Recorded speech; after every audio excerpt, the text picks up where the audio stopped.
नमस्ते बच्चों। आज हम अपनी पाठ्य पुस्तक की नई कहानी पाठ 6 अपना स्थान स्वयं बनाएं का अध्ययन करेंगे, जिसे लेखक कन्हैया लाल मिश्र प्रभाकर जी ने लिखा हुआ है। बच्चों, इस कहानी के माध्यम से लेखक ने परिश्रम, ईमानदारी और कर्तव्यनिष्ठा यानी कि कर्तव्य को पालन करने वाले ऐसे गुण हैं जो व्यक्ति को समाज में मान सम्मान, इज्जत दिलाते हैं।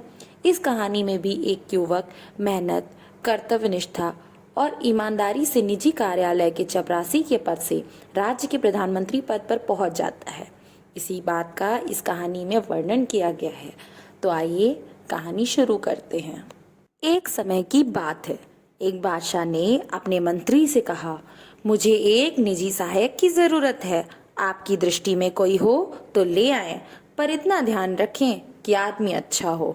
राजा के आदेशानुसार मंत्री जी आदमी की खोजबीन करने में लग गए। बहुत दिनों की जांच पड़ताल के बाद मंत्री को एक आदमी सही लगा। मंत्री ने उसकी नौकरी छुड़वा दी और उन्नति का आश्वासन दे बादशाह के सामने पेश किया। बहुत देर तक तो बादशाह को अपनी बात ही याद न आई। बाद में बोले, हाँ, उस समय शायद कोई बात मन में थी, पर अब तो कोई बात नहीं है। मंत्री ने कहा, हुजूर, मैंने इसे हजारों में से छांटा है और इसकी बढ़िया नौकरी छुड़वा कर लाया हूँ। मतलब जब मंत्री बादशाह के पास उस व्यक्ति को लेकर पहुंचे तो बादशाह तो बात भूल ही चुके थे। मंत्री के बार बार याद दिलाने के बाद बादशाह को जब याद आया तो वो बोले कि मुझे याद नहीं है। हो सकता है तब कोई बात मन में थी, पर अब कोई बात नहीं है। मंत्री ने यह तक कहा कि वह उसकी नौकरी छुड़वा कर आया है। तब मंत्री के समझाने के बाद बादशाह ने सोचकर कहा, हमारे पास तो इस समय कोई काम नहीं है, पर तुम बहुत कह रहे हो तो हम अपने निजी कार्यालय में चपरासी रख सकते हैं। वेतन 15 रुपए मिलेगा। मंत्री को बुरा लगा, पर उस युवक ने कहा, मेरे लिए सबसे बड़ा वेतन यह है कि मुझे अपने बादशाह की सेवा करने का मौका मिलेगा। और वह तैयार हो गया। मंत्री जब उसे कार्यालय में छोड़ने गया तो वहाँ धूल ही धूल थी, क्योंकि बादशाह वहाँ ना कभी जाते थे और ना काम करते थे। मंत्री दुखी हुआ, पर युवक खुश था। मतलब जब मंत्री ने उस युवक को काम दे दिया तो एक कार्यालय दिया जहाँ बहुत ही धूल थी। इस बात से मंत्री तो दुखी हुआ, लेकिन युवक को काम मिलने की खुशी थी। यहाँ तक उसने मंत्री के प्रति धन्यवाद भी प्रकट किया। युवक ने लगातार कई दिनों तक उस कार्यालय की साफ सफाई करके उसे शाही कार्यालय का रूप दे दिया। उस कार्यालय में एक छोटी सी कोठरी थी। युवक ने उसकी जांच पड़ताल की तो पता चला कि पिछले कई सालों में बादशाह के पास बहुत से निजी पत्र आए थे। उनके लिफाफों का ढेर भी उस कोठरी में पड़ा था। उनमें से बहुत से लिफाफों पर सोने की पच्चीकारी और रत्न जड़े थे। मतलब सोने और रत्नों से उसमें डिजाइन्स बनी हुई थी। ये वो लिफाफे थे जो विवाह आदि के शुभ अवसरों पर दूसरे बादशाहों और अमीर उमरावों के यहाँ से आए थे, अर्थात ऊंचे साम्राज्य के शासकों के यहाँ से आए थे। युवक ने कारीगर लगाकर सब कीमती सामान लिफाफों से उतरवा लिया और बाजार में बेच दिया। बिक्री से आई रकम में से कुछ रुपए तो उसने बढ़िया फर्नीचर और चित्रादि आदि लगाने में खर्च किए और बाकी सरकारी खजाने में जमा करा दिए। जहां वह सामान बिका उसकी भी रसीद ली और जहां से सामान खरीदा गया उसकी भी रसीद ली।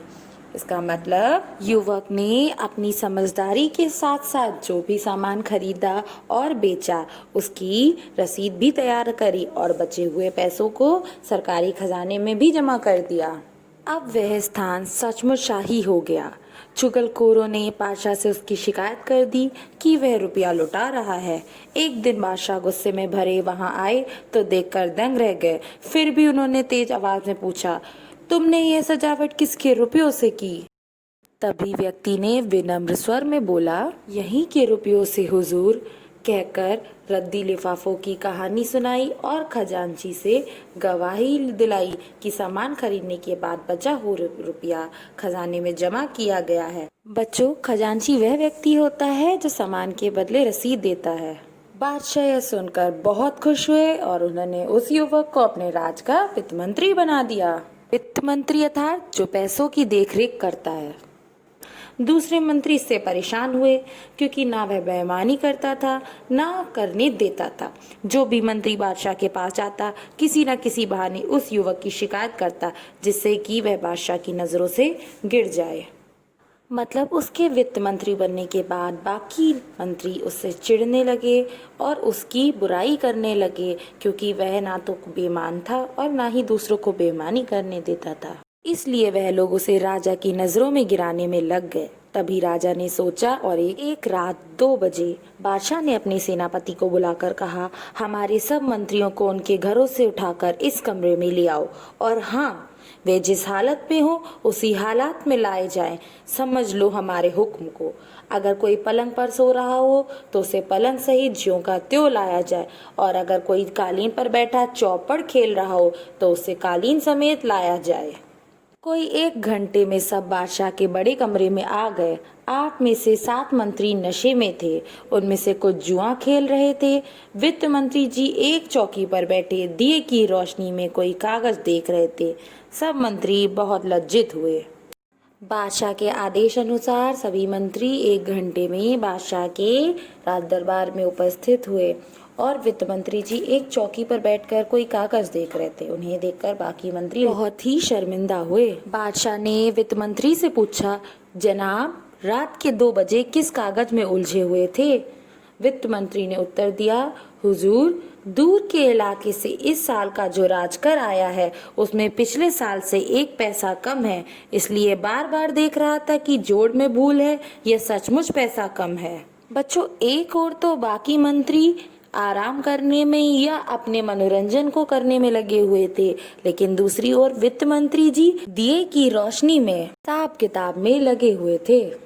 जो राजा के दरबार में कर आता है यानी टैक्स आता है, उसके हिसाब किताब में वित्त मंत्री जी लगे हुए थे, जिसमें सिर्फ 1 पैसा कम आ रहा था।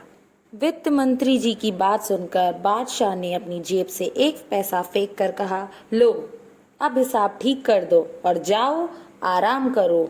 उसी वक्त वित्त मंत्री ने नम्रता के साथ पैसा वापस करते हुए कहा, हुजूर, पैसा तो मैं भी डाल सकता था, पर यदि पैसा कम है और उसके लिए पूछताछ ना हुई तो इससे अफसरों के काम में ढील और उनके मन में बेईमानी पैदा होगी। यानी कि उसने तुरंत राजा जी से, बादशाह जी से कहा कि पैसा तो मैं भी डाल सकता था, लेकिन अगर इस बारे में किसी से पूछा नहीं गया तो इनके काम में फिर से बेईमानी पैदा हो जाएगी। बादशाह बहुत खुश हुए और उन्होंने उस युवक को अपना प्रधानमंत्री बना लिया, और बाकी मंत्री मुंह देखते रह गए। तो बच्चों, अब आप समझ ही गए होंगे कि किस प्रकार इस कहानी में व्यक्ति ने अपने परिश्रम, ईमानदारी और कर्तव्यनिष्ठा जैसे गुणों के साथ में उसने अपना मान सम्मान प्राप्त किया, और वह एक निजी कार्यालय के चपरासी के पद से उठकर किस प्रकार प्रधानमंत्री पद पर पहुंचा। यह सब उस युवक की मेहनत और ईमानदारी के कारण ही हुआ है। बच्चों, मेरी आशा है कि मेरे द्वारा पढ़ाई गई कहानी को आप भली प्रकार समझ गए हैं। आप सब इस पाठ को गृह कार्य में स्वयं भी पढ़िएगा। धन्यवाद। आपका दिन शुभ।